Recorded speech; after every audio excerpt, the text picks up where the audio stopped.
Think that was going to open, did you? Normally it's pretty sharp like. Must be the Tuesday mornings. Good morning, Tuesday. Okay, in this episode, hopefully, yeah, I'm heading up into the borders. I'm going to a DL420 loading shovel that won't regen again. I think I know why that is, and I'd already spotted it, and I have got the gaskets now. So there's a bit of an exhaust leak around the DPF filter, which will be messing with the differential pressure sensor, which could be skewing the figures for it wanting to do a regen. What else was there? Oh yeah, if I get time, I'm back to that DX85 as well, blocked EGR. Well, it's not blocked EGR, and I've found out why it thought the EGR was blocked, so we'll go and get a look at that as well. Fingers crossed. I've got all the parts in the van.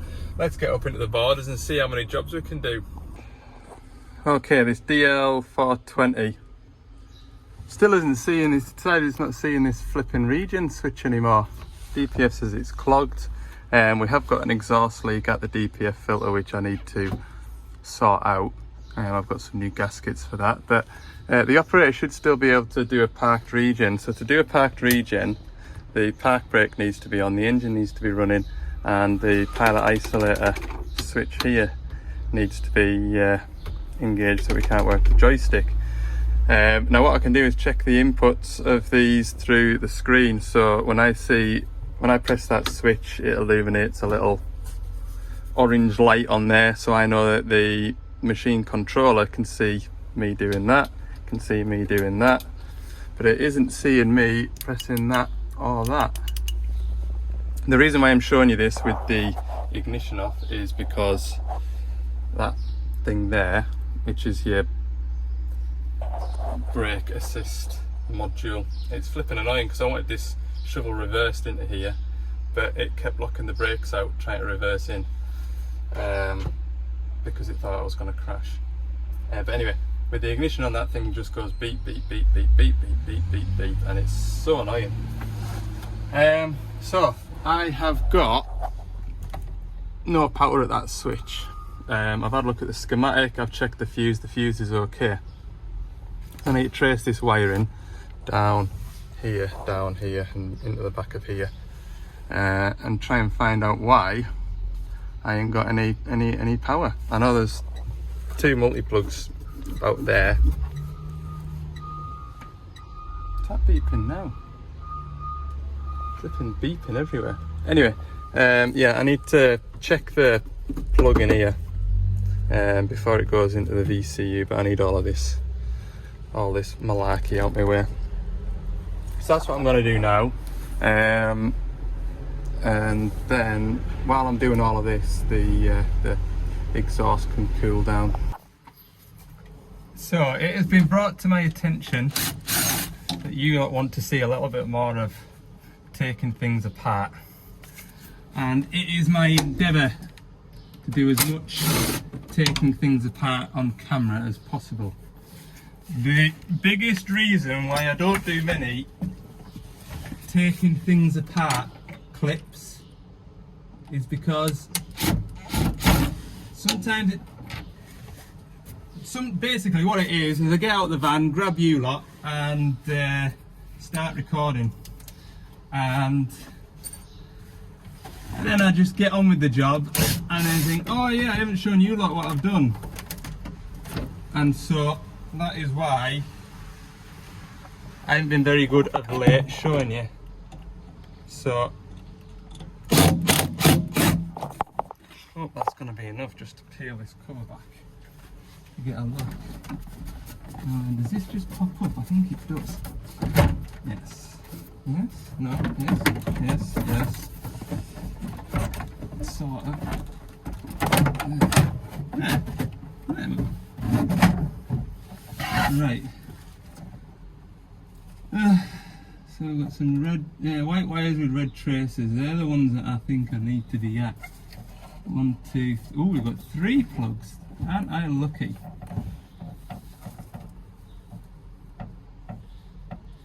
Aren't I lucky? So, which plug does my wiring go through? 1, That one's got a white wire with a red trace, and that one doesn't.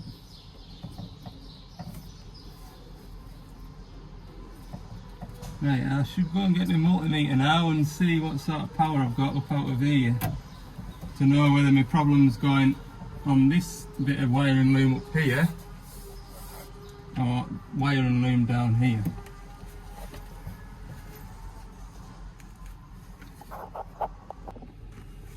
Okay, so first of all I've got my multimeter.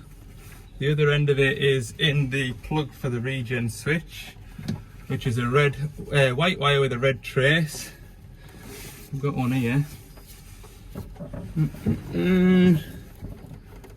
Red wire, white trace. We'll go in the back of here. We're going to do a continuity test. No continuity. Separate this. Pins all look nice and clean. Double check that one then. We've got second in. Should be that one. Nothing on that one. Double check I've got continuity with my multimeter. Yeah. It should beep. We've got another red wire with a white trace going in here. Going at the back of that plug. Aha! So it's there. That's that one. And there's another white wire with a red trace up here. Got the same, just splits off. Pop him in there. No, it is. Oh, yeah, it is. It is.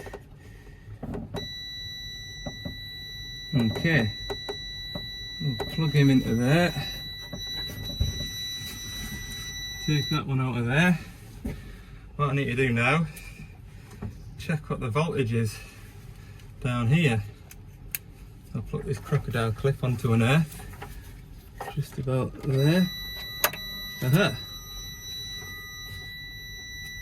I've got a short to earth somewhere. Strange.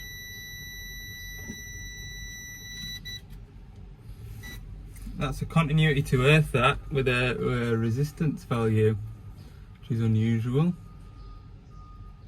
So, if we disconnect this plug here, might have to pull him out of there.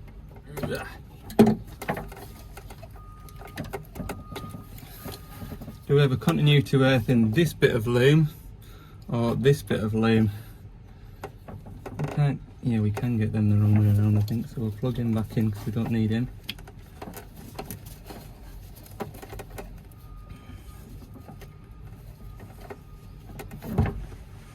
Switch that back around to continuity and check which one was it there. Oh, that's disappointing. No continuity there. We'll check this end.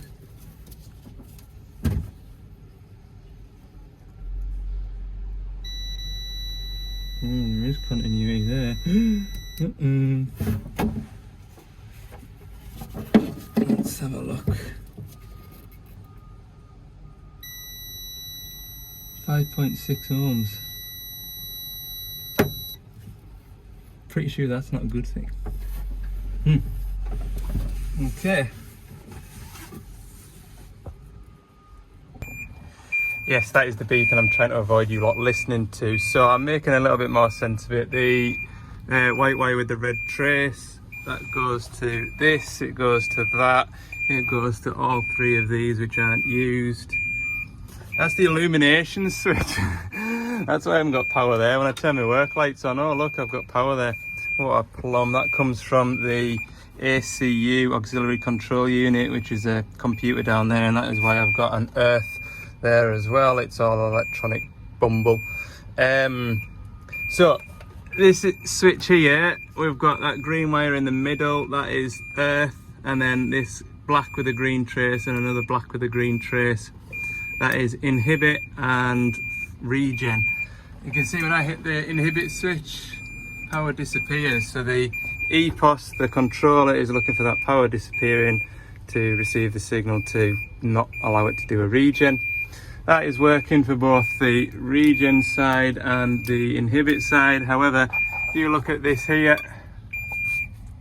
if I flick this to regen, the machine isn't seeing me press that button.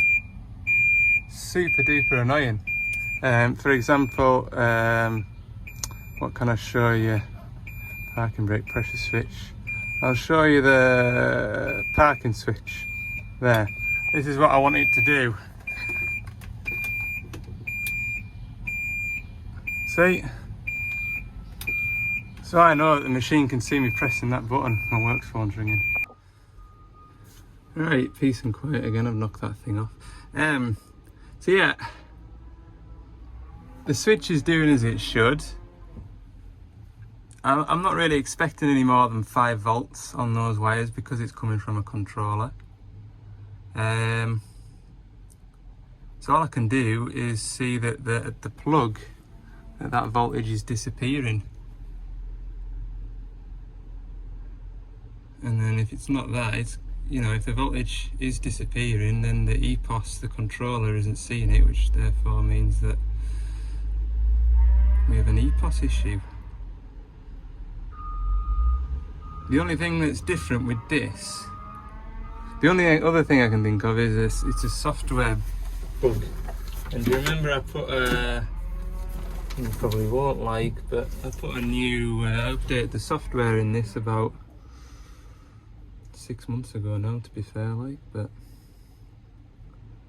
it's the only thing I can think of.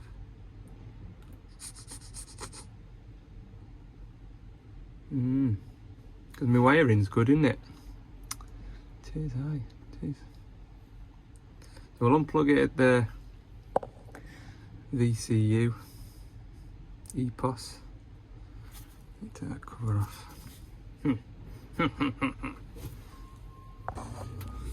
Yeah, I'm fed up with this, like. I ain't doing work with that.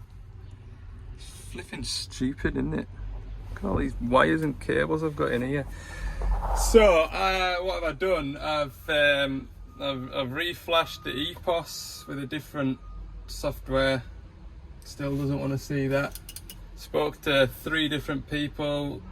Those 3 different people are all of the opinion that the EPOS is looking for that voltage to disappear. So it's giving us a 5 volts.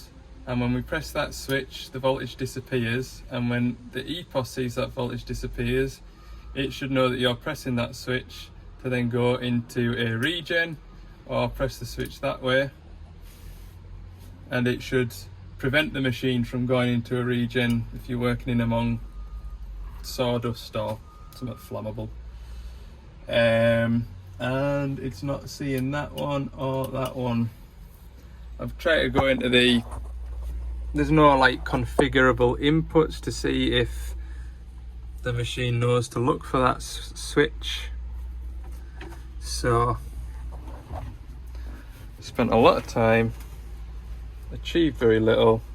It's 1:30.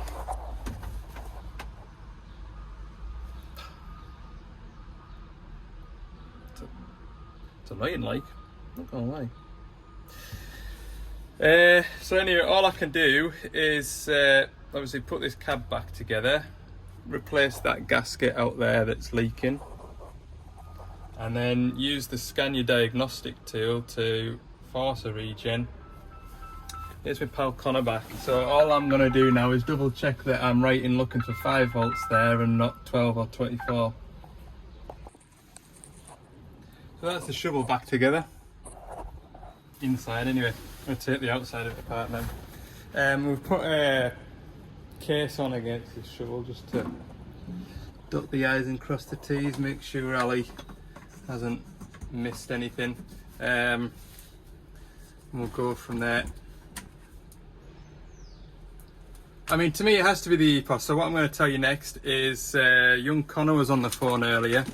He was inside a DL420 and he pulled that switch out from up there. that regeneration switch. And so you just pull that switch out of there, put your multimeter in behind it on pin 1 and 3. Tell me that you're getting 4.6 volts, and he wasn't. He was getting 20 volts.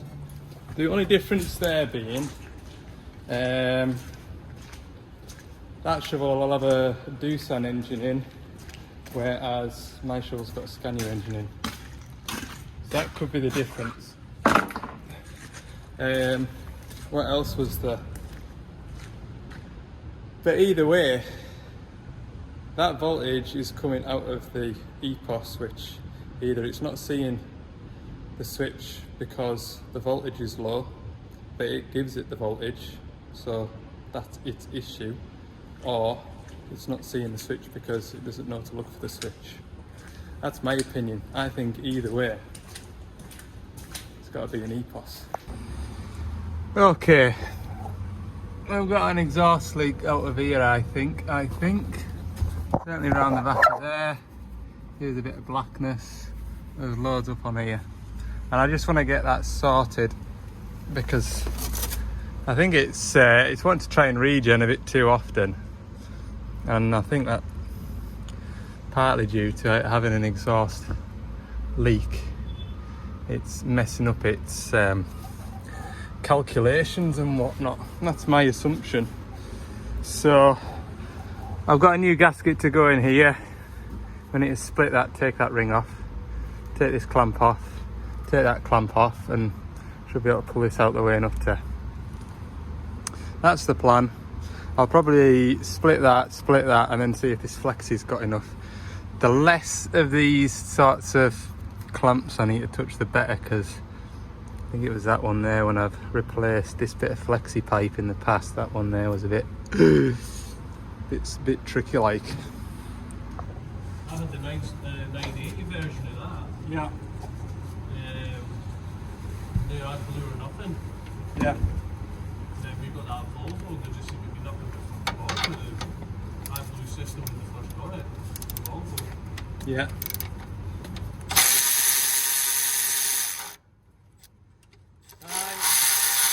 It's hard work, like. It really is. I would like to work on the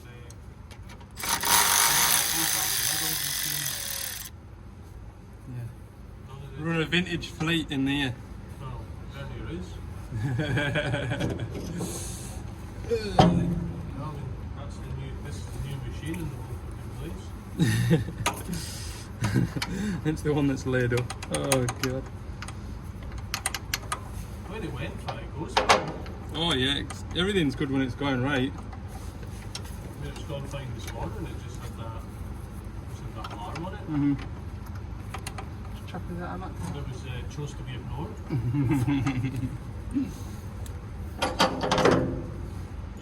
When he said you were coming in, I forgot to put the alarm back in. I kind of half expected it to be unplugged. I kind of half expected it. I knew it was in there. I just never went digging like you went digging the other day. Yeah. And I just thought, that's where it is. Oh man, I've been driven demented by that bloody parking, that brake pressure yellow box. Does that come off this? Something fell off. Oh yeah, my bloody socket. Ah, for God's sake. As you can see, I've got it split there. I've been chatting away at the operator, as you might have just heard. Yeah. There's no gasket there to replace. Ha! Now I know that this got a new DPF filter which Scania came out and fitted at about 3,500 hours.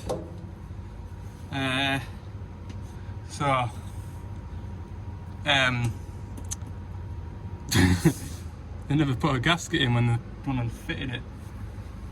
Oh dear. So we will fit a new gasket, which they should have blungen done. Blungen. Put that in there like that. This bit here is adhesive, so I'll get it into position, stick it into place, and then all the way around the back of it, like so. I thought it was odd because when I put my electric ratchet on this, it didn't really have much, it wasn't very tight like, so, like, let me get a picture of that. Picture of gasket, proof that I have fitted it.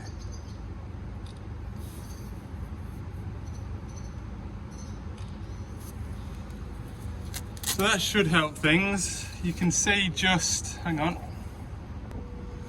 can see the DPF filter there, it is a bit black looking. We'll get that all cleaned up.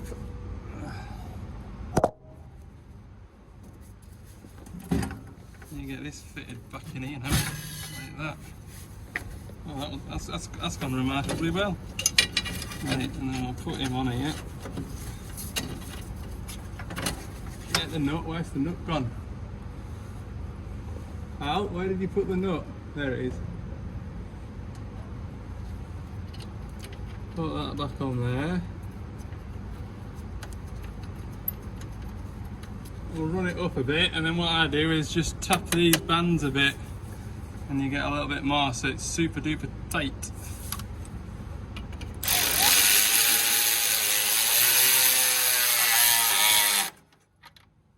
Good that, innit? Now it's fixed. For those of you that don't know, I got this at Christmas time off my dad. Second go out with it, I broke it. Ha! Took about 4 months for it to get repaired. On reflection, should have registered it for warranty, and yeah, I didn't do that. Right. That's pretty tight there.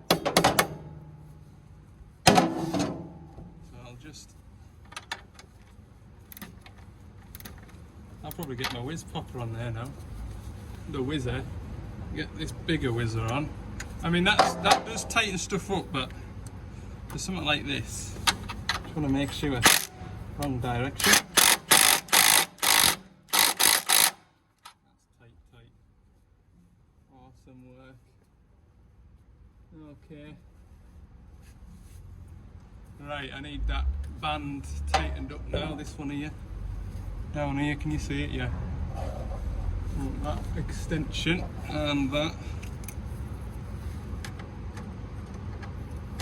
This doesn't need to be super duper tight. I might use this because I quite like using it. There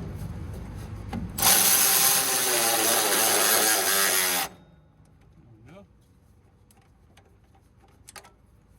Absolutely epic. Right, hopefully that'll stop it leaking exhaust gas and messing with that sensor at the back there. That's a differential pressure sensor. So it's reading the pressure of the exhaust before the DPF and after the DPF. ECU makes a calculation, I guess, on how much soot is in there. And that determines how often it wants to regen, which at the minute is quite frequently. So I'm going to put my tools away, then what we need to do is start and run the machine and get it to regen. Now, always shut your doors, whether it's a machine like a digger or a shovel in this case. Shut your doors, because see that exhaust goes in that big hole there? That acts as a venturi, so that actually helps cool the engine, because as the exhaust is blowing up out of there, it's drawing air from inside the engine bay out, and it helps everything run a little bit cooler. So always shut your doors when you regen, so it doesn't beep at you when the machine's running. That little yellow box over there, so I can show you now. So we've got our cable installed. We're just booting up the Scania Diagnostic Programmer 3 SDP3, and we're gonna tell the machine to do a regen because we can't do it with our switch up there. Wouldn't normally need this lap heat, but on this occasion we do. Functions, emissions control, regeneration of the particulate filter. Go ahead and do that. Click next. It should rev itself up.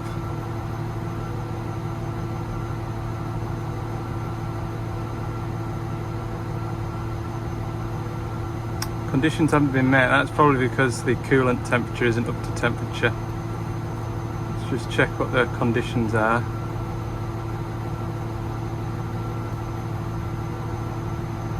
Yeah, coolant needs to be at least 55 degrees. Our coolant, oh, it's going to do it now.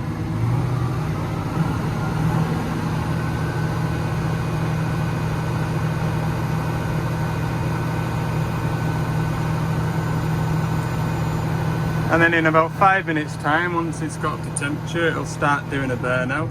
Oh. The SUT input value was high, which is a sign that the particular filter needs to be regenerated. Yes, that is correct. Click next. There we go.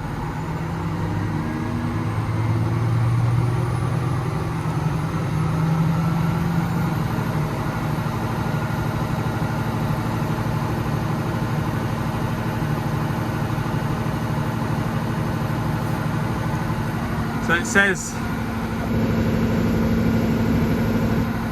49 minutes left, so that'll take us till 4 o'clock. I haven't had my lunch yet, so we'll have a bite of something to eat. Oh look, we've got an error code. What's that? Oh, that's the pilot buzzer. Pilot buzzer. Yeah, the operator of this machine, so when this DPF filter gets clogged, this buzzer in here beeps and beeps and beeps and beeps and beeps, and you can't stop it from beeping. And the other day when I was at it, I was like, oh, I can't listen to that beeping anymore, so I reached in here and unplugged it, and the operator saw me doing it. So that's that error code disappeared now. Right, let's let it do its burnout. Right, it's 4:15. That's the machine just revving down. So let's go and see if the... Why is it revving back up again? Might go and find out. Yeah, that's it done, like.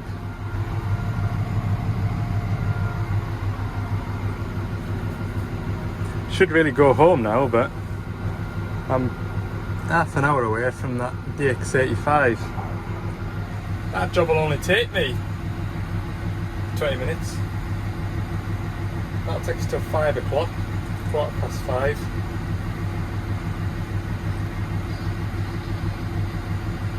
Feel like I should go and do it. Q series valve tray. I was just saying to the fella what a nice colour that is. Lovely, isn't it? Anyway, so we're back at this DX85, and if you remember last week, I was at it. It had a blocked EGR and it was due a service. Well, it didn't have a blocked EGR and I couldn't find anything wrong with it. Later that afternoon, this error code popped up, and that is for the intake throttle valve, which would make sense. I think that would bring on an EGR fault as well if it was left, because when you're looking for EGR faults, it's either blocked on the exhaust side or blocked on the inlet side, and obviously there was nothing on the exhaust side blocked, and we changed the air filters, which didn't really need changing anyway, and everything was nice and clear. So we did that old let it develop, and that afternoon it did. So I have got a throttle motor actuator to fit to this, and hopefully that will put an end to our EGR problems. So this is the throttle valve right here, as you can see, fairly big job to change it, and that will unplug it like that. Undo this air pipe. I've really undone that more than I really needed to. Put it off out the way, then it doesn't drop into the belly plate.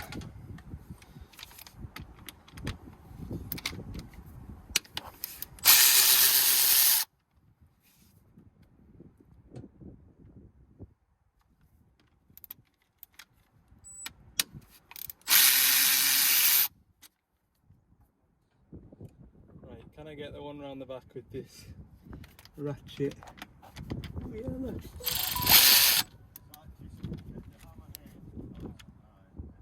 No. Right. Extension, I might get it.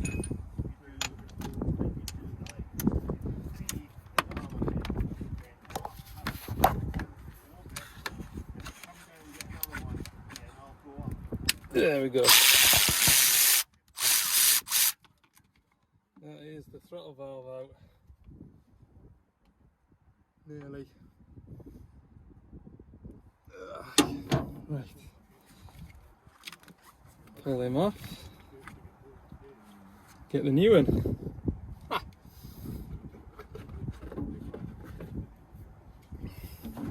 Ta-da! Oh, my box has gone below. I need to go and get that. Put you back in position. Right. Put this new one on. It comes with a new gasket. See, there's a rubber gasket there.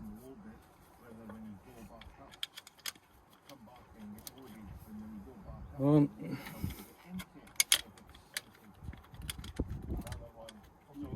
two, and three. There's my gadget.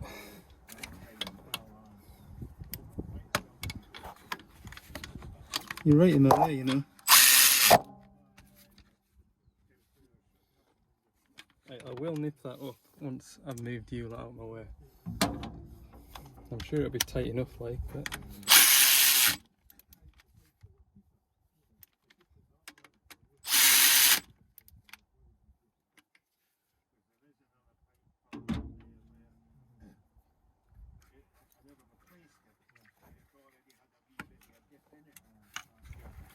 There.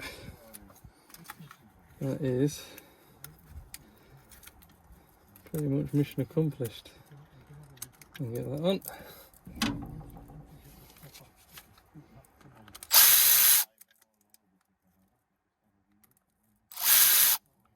Come on.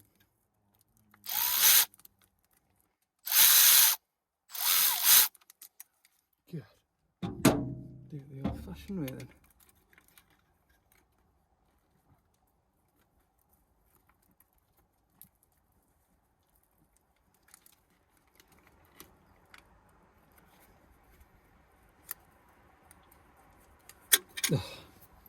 Grr. There we go.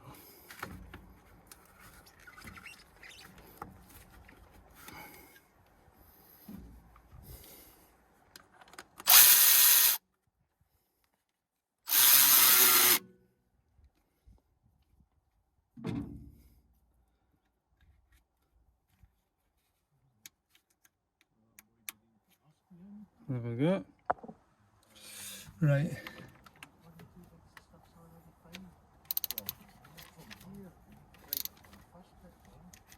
Right. There we go. You can see why I wanted to squeeze that job in this afternoon.